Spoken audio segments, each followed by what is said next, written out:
conversation with Trudeau have been leaked to the Canadian media. And that's not how the way everything we discuss is then leaked to the paper. That's not appropriate.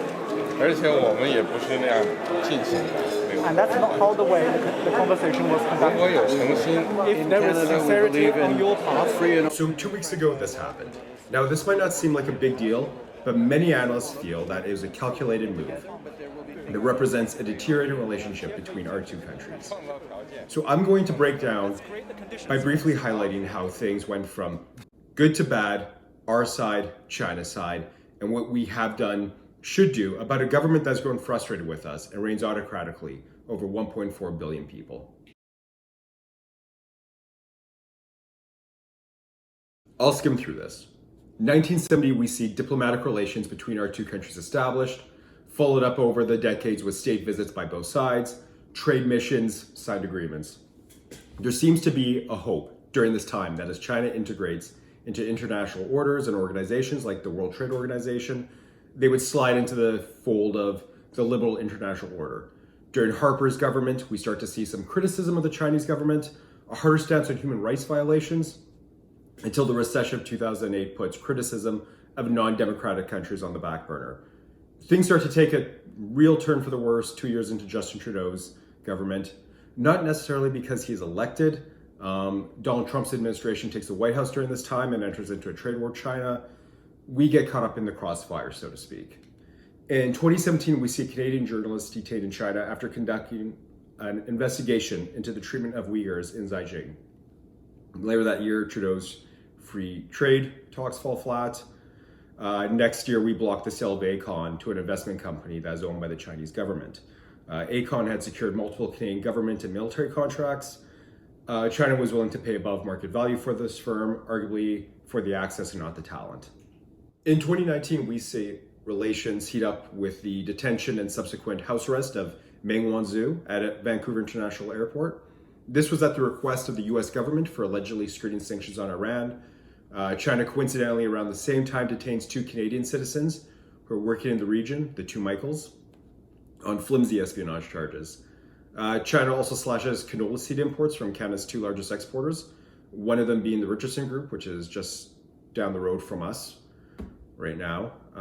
Coincidentally, when Meng is released, the Michaels are as well soon after, almost a clear-cut case of hostage diplomacy. Later in 2019, we see the Hong Kong protests. We make joint statements with allies condemning the Chinese crackdown that follows. In 2019, we start more actively condemning China's treatment of the Uyghurs. China responds by calling on the UN Human Rights Council to investigate our abuses towards migrants and the indigenous. In 2020, we joined IPAC, which I will cover more of in a couple of minutes. Oh, and just recently, there's been an accusation that China might have financed 11 to 13 candidates that ran federally. Names and parties have not been released as of right now. There are other aggressions that I haven't listed here, but I feel like this is a pretty good place to start.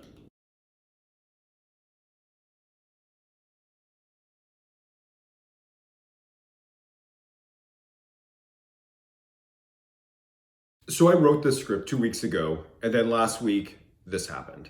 Canada described China as increasingly disruptive on Sunday as cabinet ministers outlined the country's long-awaited strategy for dealing with the Indo-Pacific region.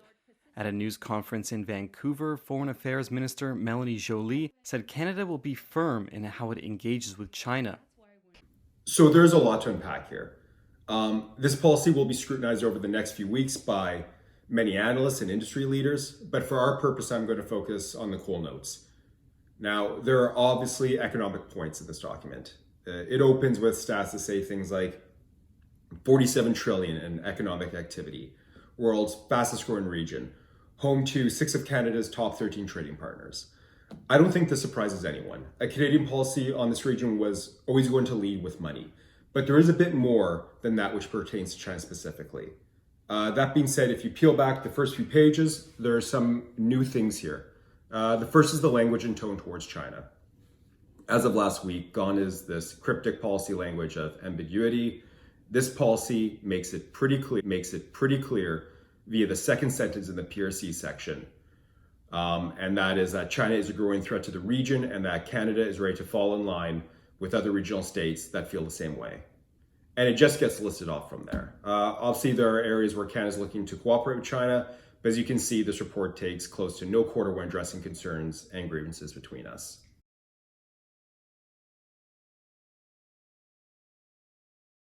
Now, in that same China section, there is a bit of a to-do list. It talks about updating the Investment Canada Act, which we are already starting to see by forcing China to divest from our resource sector last week. It mentions combating foreign interference on Canadian soil. This is probably a last-minute addition. We'll have to see how that plays out. I suspect it will reflect in future CSIS if INCOM budgets. Promises of additional cybersecurity, intelligence efforts, which sort of plays into what I just mentioned. Double down on our values and the promotion of them with specific mention of Uyghurs, Tibetans, Hong Kong protesters. Tucked in there is also our probably most aggressive official stance on Taiwan that I have ever seen. And this is a quote: "Canada will continue to work with partners to push back against any unilateral actions that threaten the status quo in the Taiwan Strait, as well as the East and South China Seas."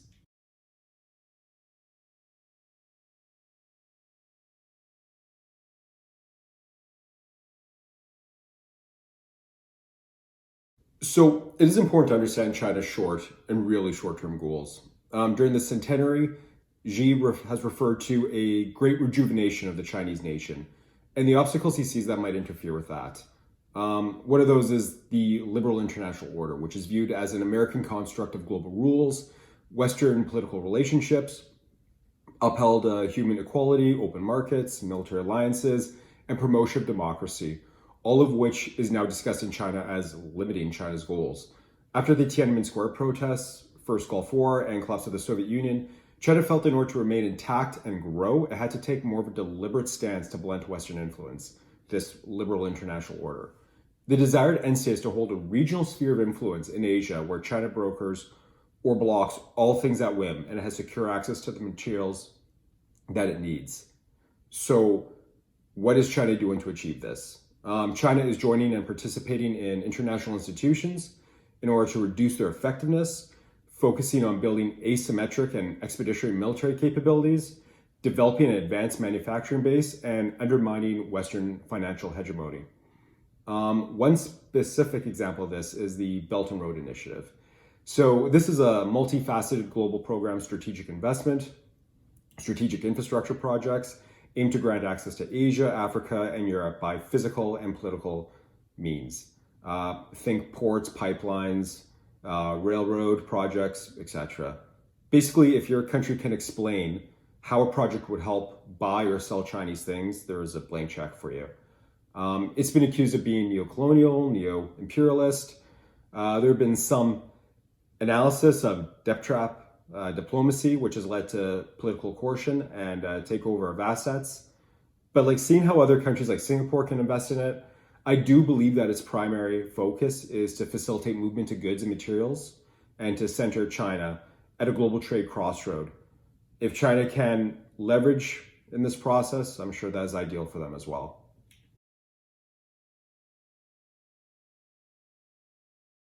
So overall, we have to dilute China's influence, limit our economic exposure, and increase our asymmetrical defensive capabilities. So what could this look like? Well, we have the UN. We should continue to participate in the UN, but China has a veto. China holds massive influence, which is continuing to grow. Exceptions have been made for China under the table, such as notifying the PRC when activists approach the UN Human Rights Office. But it is still the international platform where concerns can be raised. Within that, there's also the WTO, World Trade Organization. But this also has a lot of issues.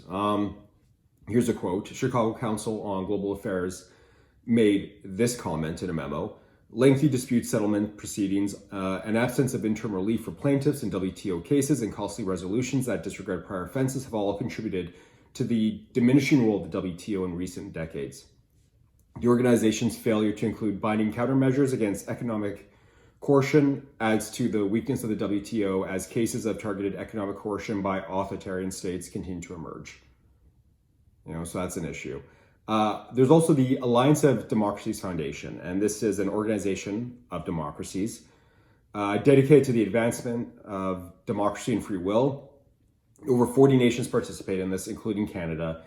There's been some mention for an economic Article 5 amongst members for an economic common market, but as of today, no teeth, no news, no real energy with this group.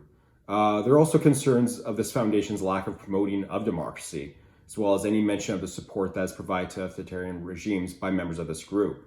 An article by Democracy Without Borders summed it up with, "We don't care if China is using Uyghur concentration camps as a source of cheap labor. That's fine, so as long as they don't put tariffs on Australian winemakers." So there's issues there as well. So something more useful than the Alliance of Democracies Foundation is the Inter-Parliamentary Alliance on China, or IPAC. This is an international nonpartisan alliance of democratic countries focusing on PRC concerns. Sole purpose is to create a coordinated multinational response to China on trade and human rights violations. It was created in the shadow of COVID, Hong Kong crackdowns, as well as trade pressure on Australia and Canada. Straightforward mission of safeguarding the international rules-based order, upholding human rights, promoting trade fairness, strengthening security, protecting national integrity. Still a super young organization, but I think for our purpose, more effective than the previous ones. We should definitely be doubling down on Five Eyes. This is an intelligence alliance consisting of the US, UK, Australia, New Zealand, and us. Goes back to World War II.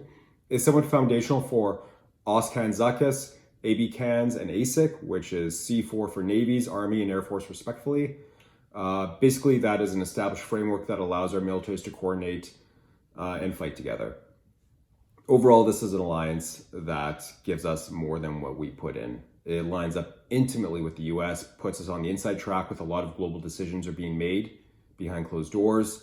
Between CIFIN-COM, CSE, CSIS, and RCMP, our intelligence apparatus has a lot of blind spots.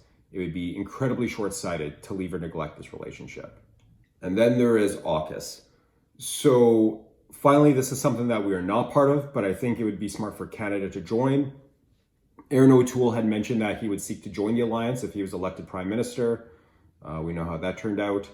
It is seen as a security pact plus that cuts out Canada and New Zealand from Five Eyes.